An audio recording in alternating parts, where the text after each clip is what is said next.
Oublie les destins écrits d'avance. Un alpha a beau troquer la galère contre un costume impeccable, son corps finit par le trahir devant l'héritier qui l'exècre le plus. Si tu veux voir l'orgueil se briser face au pouvoir, ne bouge pas. Et c'est ainsi que débute Destinée mais imparfait. Les phéromones de Gyuwa sont en train de se faire la malle. Alors ne laisse pas filer le bouton s'abonner. Lâche un like et dis-moi en commentaire si, pour un tel billet, toi aussi tu mettrais ton honneur aux enchères. Allez, on envoie la sauce. Beom Gyuwa commence sa journée en se demandant si cette histoire d'âme sœur, ce ne serait pas un gros tissu de mensonges. Plus jeune, c'était un grand romantique. Il se jurait qu'en tant qu'alpha, il traiterait son oméga comme personne d'autre au monde. Le problème, c'est qu'à force d'avoir la tête dans les nuages, la réalité l'a rattrapé violemment. Il n'arrivait à rien, et avec les années, ses idéaux ont fini par mourir de faim. Aujourd'hui, c'est une véritable armoire à glace qui sue sang et eau sur un chantier de construction. Les anciens le jalousent pour son physique d'Apollon, mais pour lui, ses muscles ne servent qu'à porter des gravats et à tenir debout jusqu'à la fin de la journée. Pendant sa pause, il a envie de hurler. Il fait ses comptes et son salaire couvre à peine ses frais de fac. Entre le loyer et les bouquins, son régime se résume à de l'eau et du riz. Il est à deux doigts de chercher un autre job, parce que même en se bousillant le dos, il ne s'en sort pas. C'est là qu'arrive Jaesu, un roux qui n'a pas l'air d'avoir touché une pelle de sa vie. Le gars vient crâner, mais il lui propose quand même un plan faire le service dans une soirée VIP pour la crème des alphas et des omégas. Quand Gyuwa entend que c'est payé 100 000 wons de l'heure, il manque de s'étouffer. À ce prix-là, il est prêt à sourire à son pire ennemi. La dignité ne paie pas les factures et l'estomac n'a pas d'orgueil. Il accepte le deal, même s'il arrive à l'hôtel avec une tête d'enterrement, comme s'il sentait qu'il se jetait dans la gueule du loup.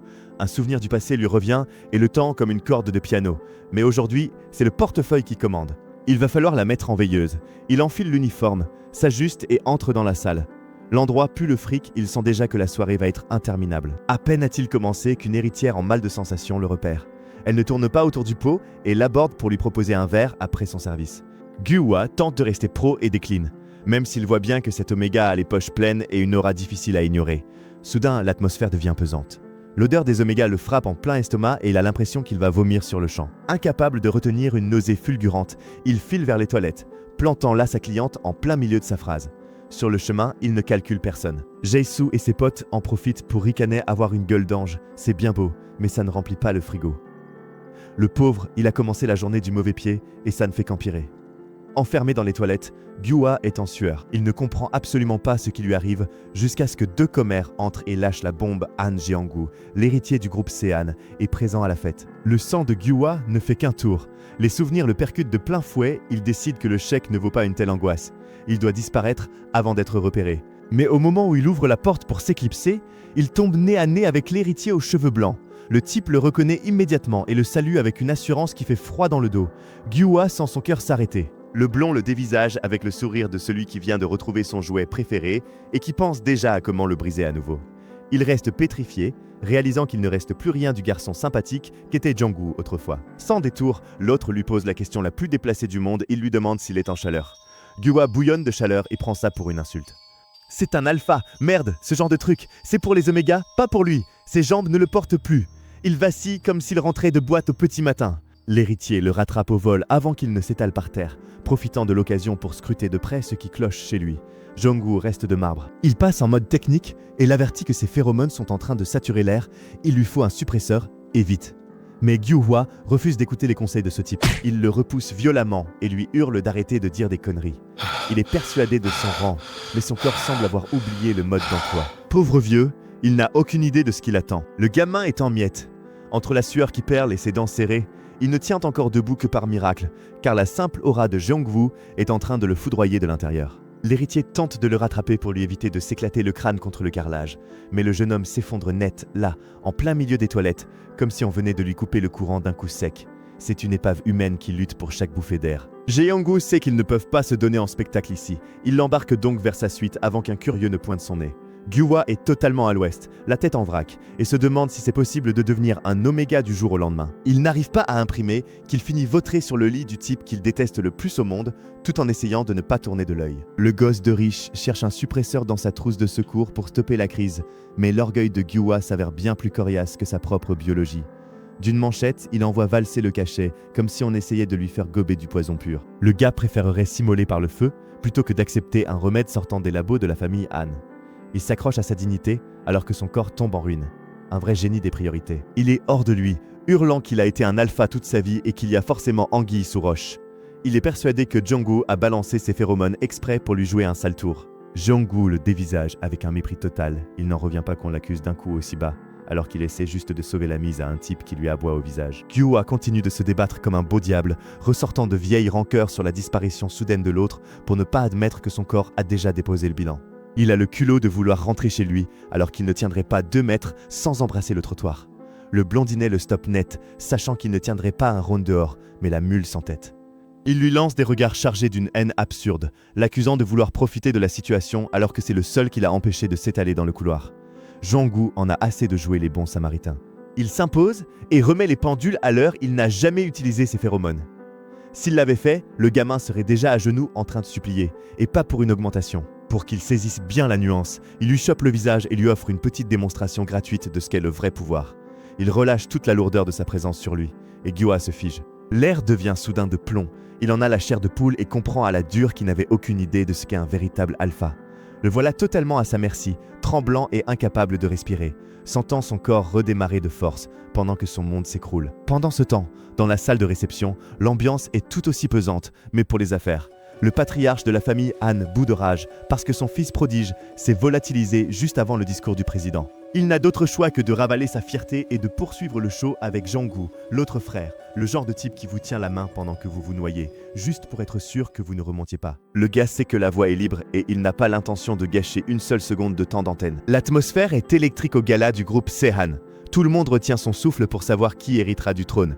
Et tous les regards convergent vers cet homme qui traverse la salle d'un pas si assuré qu'on jurerait qu'il porte déjà la couronne. Le patriarche, Han Gi-beom, achève son allocution avant de céder le micro à son fils cadet, Han Jong-gu, le PDG de la branche pharmaceutique du clan.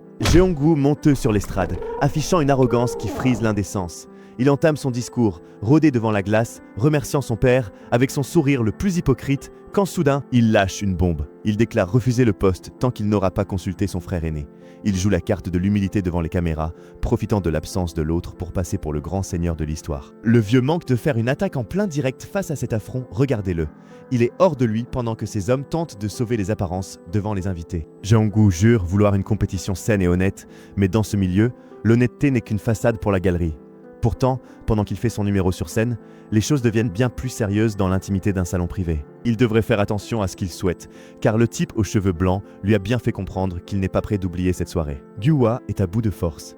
Il succombe totalement aux phéromones de l'autre, en nage et cherchant son souffle comme s'il allait étouffer. Le pauvre en a oublié jusqu'à son propre nom, son orgueil s'est envolé. Il veut juste que l'autre éteigne l'incendie qui le consume. Il l'a coincé, totalement à sa merci, et l'autre ne semble pas pressé de le lâcher. Le gamin s'est jeté tout seul dans la gueule du loup en implorant sa pitié, mais j'ai bien l'impression que ce loup-là n'a aucune intention de le ménager. Perché au sommet de sa tour d'ivoire, le vieux Han est en pleine crise de nerfs. Il balance ses dossiers aux 4 vents, comme si c'était des confettis. Tout ça parce que son héritier a osé sortir du script. Jong-gu a décidé de céder sa place dans la boîte à son frère, Hae-su, et le patriarche a bien failli y rester, foudroyé par une attaque. Le vieux le secoue dans tous les sens, incapable de piger un tel élan de générosité. Mais ce n'est pas de l'amour, c'est de la pure panique. Si l'autre frère entre dans la course au trône, c'est la fin de la récré pour tout le monde. C'est là que le masque tombe. Il lui crache au visage qu'il n'est même pas son fils biologique, qu'il ne l'a élevé que pour en faire son arme absolue, son assurance-vie pour ses vieux jours. Il le dévisage comme un collectionneur materait un vase de prix avec une affection tout ce qu'il y a de plus saine et absolument pas flippante. Le vieux le prévient, il ne tolérera pas un seul autre écart de conduite. Et l'héritier, avec une poker face magistrale, ne pense qu'à une chose: comment il va lui faire payer chaque humiliation. Jeong-gu fait mine de rentrer dans son jeu, mais à l'intérieur, il a une de ses envies de dégueuler. Je ne vous raconte pas. Calme-toi, père, lui lance-t-il d'une voix plus fausse qu'une promesse électorale pendant que l'autre continue de le secouer. Le vieux lui a toujours répété qu'il était son chef-d'œuvre, et il n'a pas tort. Le souci, c'est que les armes n'ont pas l'habitude de demander la permission avant de tirer quand elles en ont marre de rester au placard. Pour calmer le jeu, le gamin prend son air de chien battu et lui ment sans sourciller. Il prétend se sentir coupable d'hériter de tout sans le moindre mérite et le paternel gobe le morceau sans hésiter. Rassuré, il l'expédie direct à Dubaï pour avoir le champ libre et éponger le fiasco auprès des actionnaires. Il l'envoie à l'autre bout du monde comme on sort les poubelles, mais en première classe, histoire qu'il se vide l'esprit. À peine la porte refermée, le masque de Jeong-gu s'effrite. Il est à bout de jouer la comédie, mais ses pions sont enfin là où il les voulait. Maintenant, il ne lui reste plus qu'à choisir le petit cadeau idéal pour son cher frère. Il est persuadé que son plan est infaillible. Il fait presque peur quand il sourit comme ça, avec le calme olympien de celui qui sait déjà exactement où, dans le désert, il va enterrer les autres. La journée commence sous un ciel radieux, mais à l'intérieur, l'ambiance est tout autre. Beom Gyuhwa émerge difficilement du sommeil et la première chose qu'il voit, c'est Han Jong-gu endormi juste à côté de lui, presque collé contre son épaule. Gyuhwa essaie de reprendre ses esprits, mais la lumière du soleil l'agresse et il ne comprend absolument pas ce qui se passe, jusqu'à ce qu'il ouvre enfin les yeux pour de bon. Il pousse un hurlement de terreur si strident qu'un serveur qui passait dans le couloir manque de lâcher son plateau sous le choc. Jeong-gu, lui, se réveille tranquillement. Il se frotte les yeux et le salue comme si de rien n'était. Gyuhwa bondit hors du lit, s'enroule dans le premier truc qui lui tombe sous la main et lui hurle de s'expliquer. Jong-gu le regarde avec un calme olympien avant de lâcher la bombe hier. Il est entré en chaleur et il l'a simplement aidé à passer ce cap difficile. Gyuhwa n'en croit pas ses oreilles, mais Jeong-gu s'approche et lui rappelle avec un malin plaisir à quel point il était mignon quand il le suppliait de ne pas le laisser seul. Le pauvre garçon devient rouge comme une pivoine et le repousse de toutes ses forces, en lui interdisant formellement de le retoucher un jour. Il est persuadé que c'est le coup de l'alcool, mais Jong-gu le stoppe net en lui demandant s'il compte vraiment nier l'évidence, il est un oméga. Gyuhwa explose de rage, lui ordonne de la fermer et hurle qu'il est un alpha. Un vrai, de pure souche. Jeong-gu tente de le ramener à la raison en lui expliquant que ce qu'il a vécu n'avait absolument rien d'un cycle d'alpha, mais Gyuhwa est en pleine crise de nerfs. Il se dit qu'hier encore, sa vie était simple, et que maintenant, c'est le chaos total. Finalement, Jeong-gu lui propose d'aller à l'hôpital pour en avoir le cœur net et trouver une solution ensemble. Après avoir retourné la chambre pour retrouver son pantalon, ils partent enfin pour la clinique. Dans la salle d'attente, Gyuhwa est une véritable pile électrique, incapable de s'arrêter de trembler. Jong-gu, beaucoup plus serein, essaie de se montrer prévenant, mais le jeune homme ne comprend pas pourquoi il se montre aussi gentil avec lui, alors que Jong-gu s'apprête à lui dire quelque chose d'important. On l'appelle pour la consultation. Une fois dans le cabinet, le médecin examine les résultats d'un air grave et confirme ce qu'il redoutait tant les analyses sont formelles. Il est bien un oméga. Gyuhwa reste pétrifié. Il insiste sur le fait que c'est impossible, puisqu'il a été déclaré alpha dès ses 10 ans.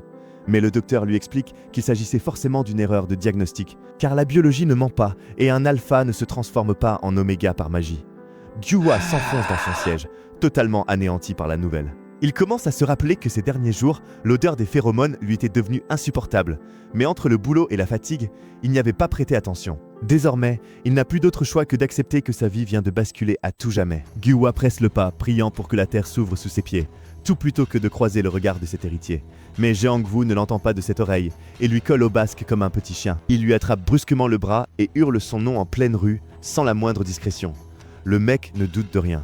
Gyuhwa bout intérieurement, on voit la veine de son cou battre tellement il est à bout de nerfs. C'est là que le blond sort la carte du destin, avec un regard transi qui fait presque froid dans le dos.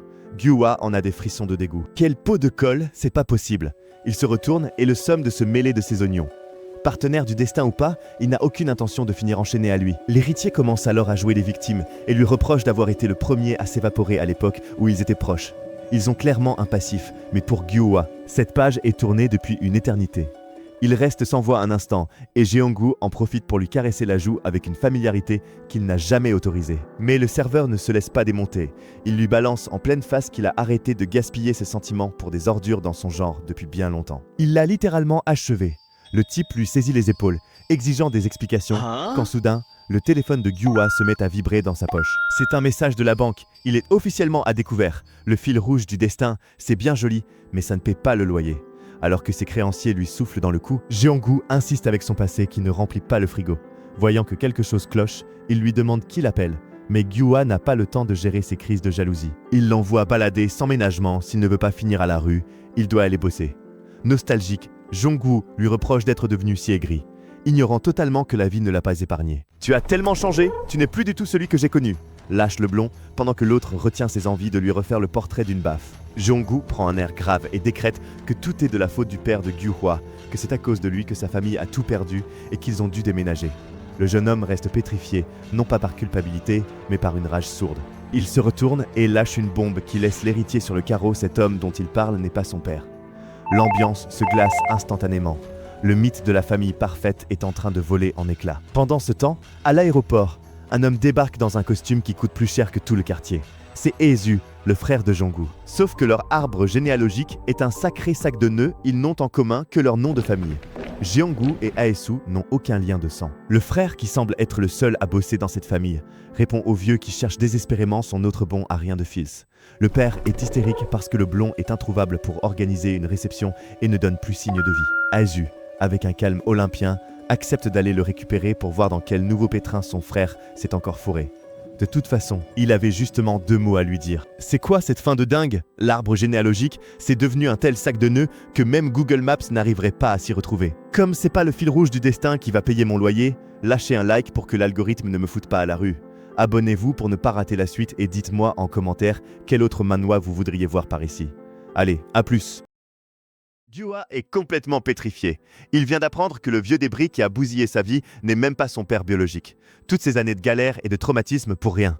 Tout ça parce que son arbre généalogique était foireux dès le départ. Il essaie de digérer l'info en silence. Il a passé sa vie à fuir un fantôme pour une raison qui n'existe même pas, sous le regard de marbre d'Aizu. Mais l'héritier n'a pas l'intention d'en rester là, en plein milieu du trottoir.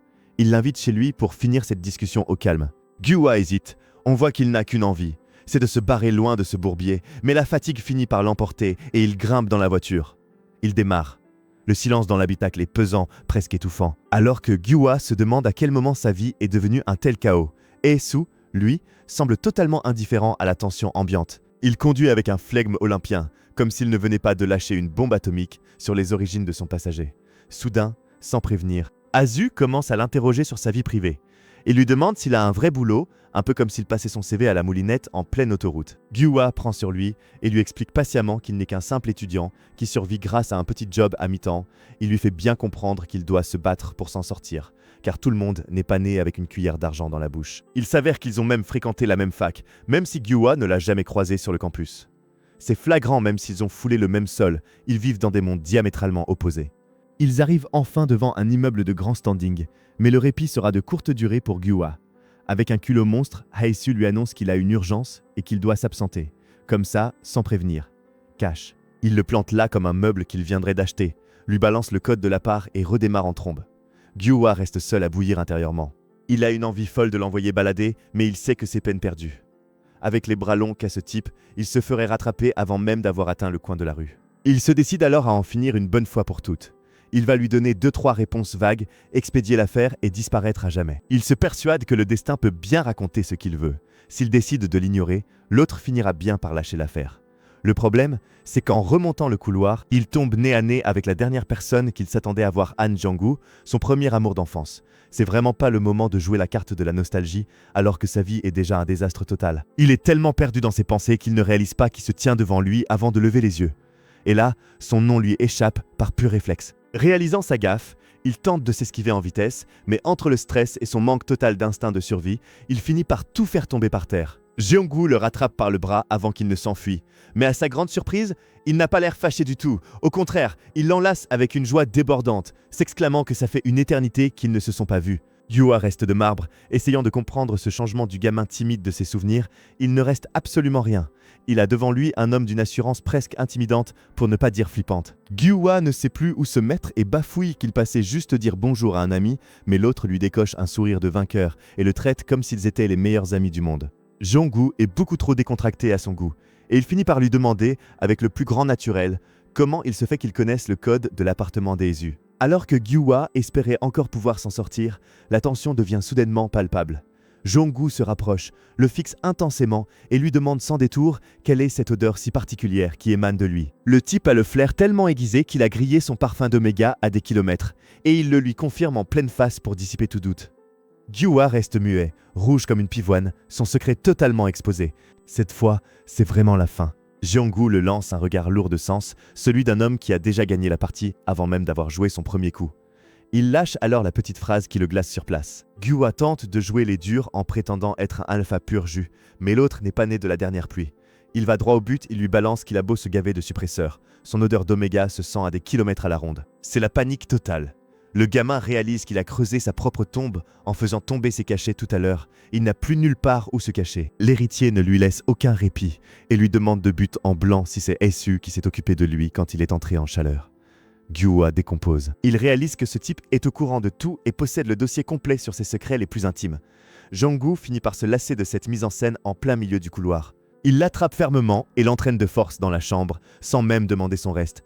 Le gosse essaie bien de résister, mais l'autre le manipule comme une simple poupée de chiffon et le traîne jusqu'au fond de la pièce. Il le pousse directement vers la salle de bain pendant que le petit râle, se plaignant d'être traité comme un gamin, mais Jong-woo n'en a cure. Il le saisit par la nuque et le force à regarder le miroir pour qu'il arrête enfin de se voiler la face. Gyua a envie de disparaître sous terre. Quand il voit cette marque gravée sur sa peau, il a passé toute la journée à se balader dans la rue avec ce sceau de propriété bien en vue, criant au monde entier qu'il appartient déjà à quelqu'un. Alors qu'il se sent totalement vulnérable face à son reflet, Jong-gu lui fait une proposition qui sent le piège à plein nez. Il lui propose d'effacer ses traces. Le pauvre gosse, qui ne sait plus du tout où il en est, mord à l'hameçon et lui demande, plein d'espoir, s'il peut vraiment faire disparaître ça. Mais quel cynisme! Il se jette sur lui et commence à lui sucer le cou avec une faim dévorante. Il n'est clairement pas en train d'effacer quoi que ce soit, il est en train de recouvrir la signature du frère par un nouveau sceau, bien plus frais et indélébile. Gyua le repousse avec ce qu'il lui reste de dignité, le visage cramoisi et le souffle court. Il ne comprend pas pourquoi l'autre met autant d'intensité. Mais dès que le nom de Haesu est prononcé, le visage de Jong-gu se transforme. Il devient agressif et exige de savoir s'ils sont ensemble. Le garçon tente de se justifier en expliquant que ce jour-là, ses chaleurs lui embrumaient le cerveau et qu'il se rappelle à peine de ce qui s'est passé. Grosse erreur. Il vient de confirmer au prédateur que son corps est un terrain de jeu encore inexploré. Jong-gu affiche alors ce sourire de méchant de film qui annonce d'emblée que rien de tout ça ne va bien finir.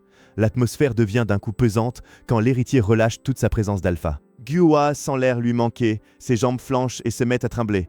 Mais l'autre le rattrape de justesse avant qu'il ne s'effondre au sol. Maintenant qu'il le tient à sa merci, totalement soumis, il rend son verdict à partir de maintenant, c'est lui qui signe ici. Gyua est en train de bouillir, littéralement. Jong-gu remarque qu'il est bien plus sensible que les autres Omégas et profite de chaque seconde de faiblesse pour l'écraser. Il le provoque sans vergogne, allant même jusqu'à lui dire qu'il était plus mignon quand il était petit. Un pur cynique qui le tient exactement là où il le voulait. Azu débarque au siège du groupe Sehan avec une tête qui en dit long sur son état d'esprit. Son vieux l'a convoqué pour lui remonter les bretelles après sa disparition en pleine crise, et autant dire qu'il l'accueille avec une humeur de chien. À peine a-t-il franchi le seuil du bureau qu'il se fait déjà canarder. Il est injoignable et a séché le banquet des actionnaires. Le patriarche lui demande s'il avait vraiment mieux à faire. Mais quand on sait que Haesu était occupé à gérer les urgences d'un Oméga en chaleur, pour lui, les priorités étaient on ne peut plus claires. Sauf que le drame ne s'arrête pas à son absence. Jeonggu a profité de la soirée pour annoncer officiellement qu'il briguait la succession. L'ambition de son autre fils, le vieux s'en balance, mais il exige que Haesu sauve les apparences. Il lui ordonne de faire semblant d'entrer dans la course et l'envoie prendre les rênes du centre commercial Sehan. Haesu voit rouge car cet endroit appartenait à sa mère. Mais on ne discute pas les ordres du patron, un grand coup de poing sur le bureau suffit à lui rappeler qui commande ici.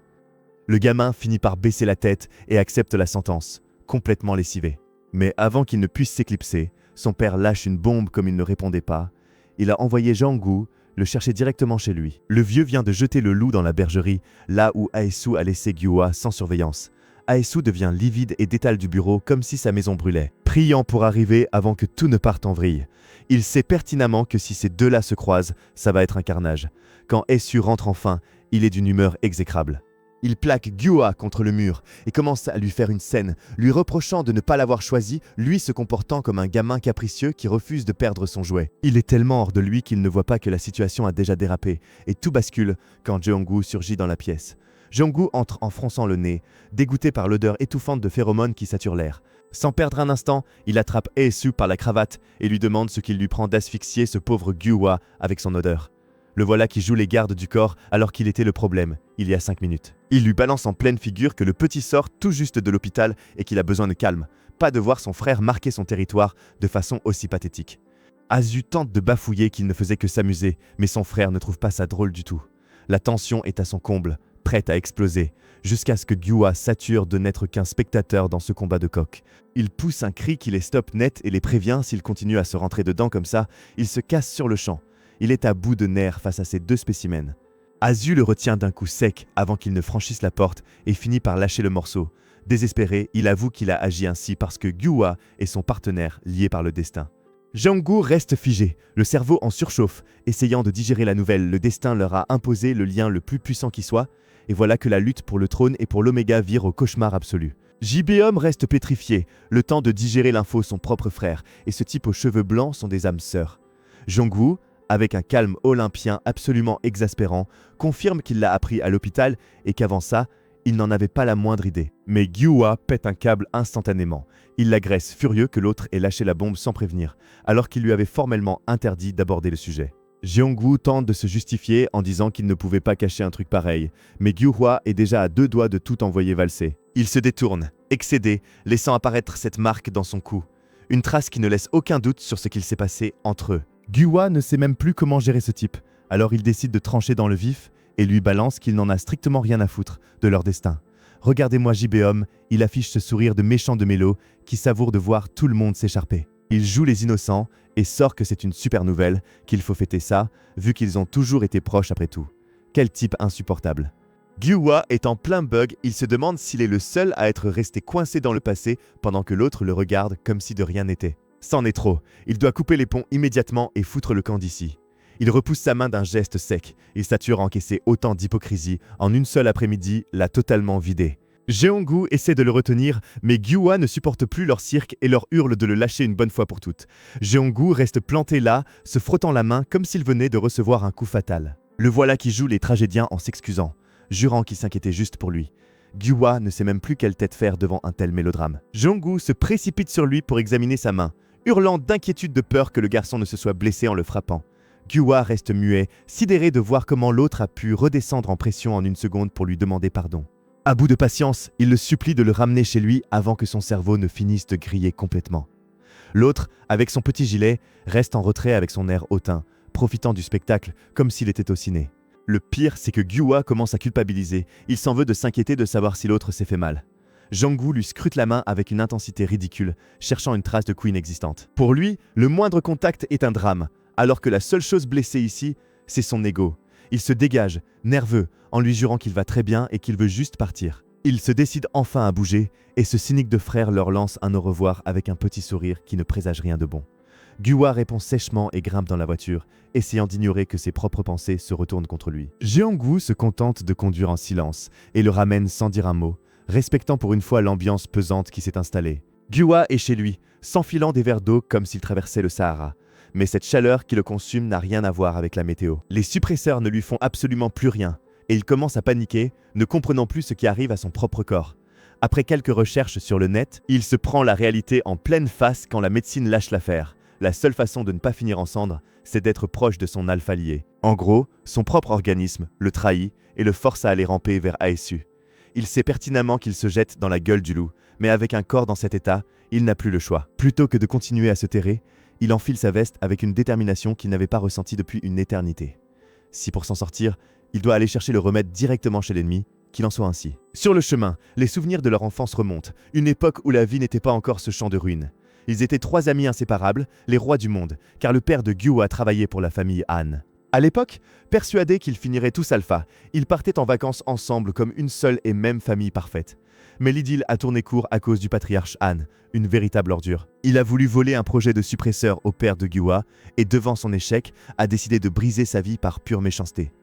Il l'a fait passer pour un voleur, lui a fermé toutes les portes et l'a condamné à enchaîner les petits boulots misérables. Finalement, la mère de Gyuwa n'a plus supporté la situation et l'a emmené loin de tout ce gâchis. C'est pour ça qu'aujourd'hui, le jeune homme marche avec cette envie de tout casser.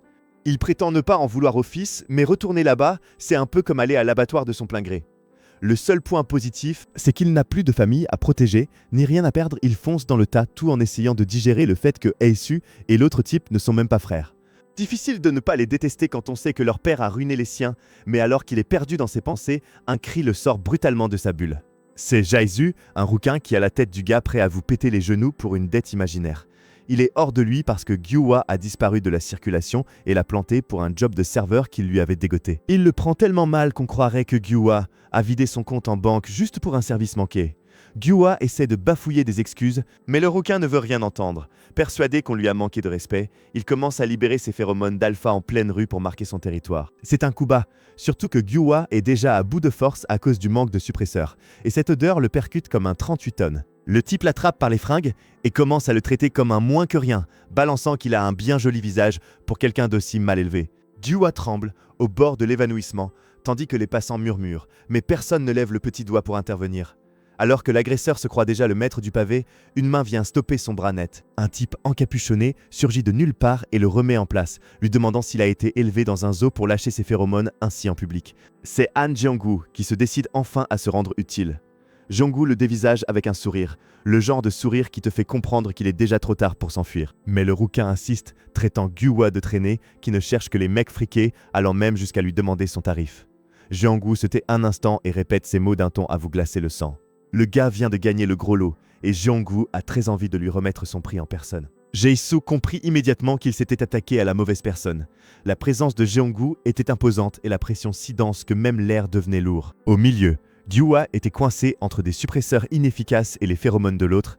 Il sentait son cœur prêt à sortir de sa poitrine. Avant que Jeong-gu ne se débarrasse de Jae-soo, le garçon trouva la force de l'arrêter.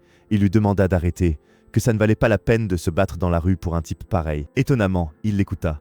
Mais l'effort lui coûta cher. Gyu-hwa sentit tout tourner autour de lui et il s'effondra directement dans ses bras. Il se réveilla un peu plus tard dans un lit qui coûtait sûrement plus que ses 10 prochaines années de salaire. Il était dans l'appartement de Jeong-gu, encore en sueur et avec une soif insupportable. C'est là que l'héritier apparut, marchant comme s'il était chez lui, pour voir comment allait son nouveau jouet. Le jeune homme était tout rouge et ne savait où se cacher de honte. Et quand il demanda de l'eau, Jeong-gu décida que c'était le moment parfait pour se montrer créatif. Il remplit sa bouche, se pencha sur lui et lui transmit le liquide de bouche à bouche. Pendant que le gars s'essuyait le visage, incrédule, l'autre lui lâcha qu'il avait fait ça parce qu'il ne le voyait pas capable de tenir un verre. Et pour clore la situation, Jeong-gu baissa les yeux et lui demanda ce qu'il comptait faire du problème qu'il avait là en bas.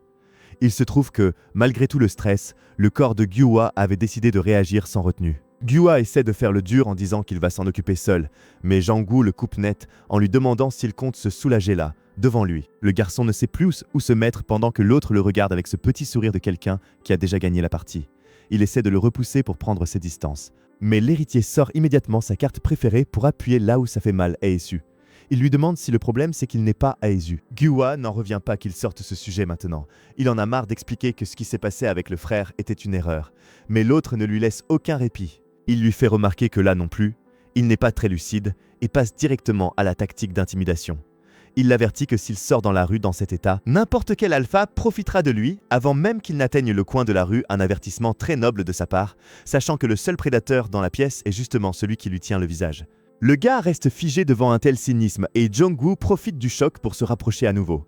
Avec un calme imposant, il lui dit de se détendre, que c'est la chose la plus normale du monde et qu'il ne faut pas en faire un drame. Il lui attrape le visage avec une douceur dangereuse, essayant de le convaincre que le mieux est d'arrêter de se battre et de se rendre. Gyu-hwa émerge doucement dans une demeure luxueuse, le corps complètement en compote. Entre la douleur et le brouillard dans sa tête, il n'a aucune idée du temps qu'il a passé dans les choux, mais le plus déroutant, c'est de réaliser que ses fringues ont disparu et qu'il porte des vêtements qui ne lui appartiennent pas. Il se lève pour explorer les lieux, mais la maison est tellement immense qu'il se sent presque perdu. Alors qu'il avance pieds nus sur le marbre froid, une ombre noire lui flanque une frousse monumentale. Ce n'était qu'un chat, mais le pauvre Gyu-hwa a failli faire un arrêt cardiaque tellement il a sursauté. Finalement, la petite bête s'avère être une crème et Gyu-hwa oublie ses galères un instant pour lui faire quelques papouilles. Il finit même par taper la discute avec le félin, lui demandant s'il n'a pas peur qu'il soit un cambrioleur, mais ce moment de calme et de courte durée, le maître des lieux fait son apparition. Jeong-gu se présente, affichant un look d'intellectuel, et quand il lui demande comment il va, Gyu-hwa lui avoue qu'il a mal absolument partout. Il s'avère que l'autre a envoyé ses vêtements au lavage parce qu'ils étaient dans un état lamentable et lui a prêté un de ses t-shirts en attendant. Apparemment, la machine de la villa est tombée en rade, il n'a pas eu d'autre choix. Comme le gamin meurt de faim, Jeong-gu lui propose de lui préparer un petit quelque chose. Ils descendent en cuisine où il lui concocte un sandwich qui a l'air délicieux. Pendant que Gyu-hwa dévore son repas, Jeong-gu confie que vivre seul dans un tel palace lui donne parfois un sentiment de vide et que ce chat est sa seule compagnie. Il remarque que le petit aime toujours autant les animaux qu'avant, il y a des choses qui ne changent jamais. En regardant la boule de poil, Jeong-gu note qu'il ressemble trait pour trait à celui dont il s'occupait sur le terrain vague. Il se rappelle très bien comment il l'élevait en cachette, car leurs parents ne voulaient pas entendre parler d'animaux. Mais l'ambiance s'alourdit quand il mentionne qu'après la disparition de Gyu-hwa, Aesu et lui ont dû s'en occuper seuls. Le gamin manque de s'étouffer avec son sandwich, rongé par la culpabilité, mais Jeong-gu le rassure, il ne lui en veut pas. Il se doute qu'il devait avoir ses raisons pour partir ainsi. Pour détendre l'atmosphère, il se souvient à quel point ce chat le détestait, la bestiole lui crachait dessus dès qu'il approchait, alors qu'avec Gyu-hwa et Haesu, c'était une vraie boîte à ronron. Il rigole en un instant des têtes que faisait Jeong-gu à l'époque, jusqu'à ce que ce dernier casse l'ambiance d'un coup net. Il avoue qu'il n'était pas seulement mal à cause du chat, mais qu'il crevait de jalousie en les voyant tous les deux si proches. Il pose sa tasse et lâche une bombe s'il était jaloux. C'est parce qu'il craquait complètement pour lui. Une confession on ne peut plus directe, alors que l'autre a la bouche pleine et ne peut même pas répliquer. C'est le court-circuit total pour Gyu-hwa. Il devient rouge comme une pivoine, incapable de décrocher un mot après une telle révélation en plein petit déjeuner. Non mais c'est pas vrai, il l'a laissé en plan, complètement scotché avec son sandwich à moitié mâché. Si vous ne voulez pas rester sur votre faim avec ce suspense de malade, faites passer tout ça en lâchant un like et en vous abonnant pour ne pas rater le dénouement. Dites-moi en commentaire quel manhwa vous voulez voir après. Allez, salut!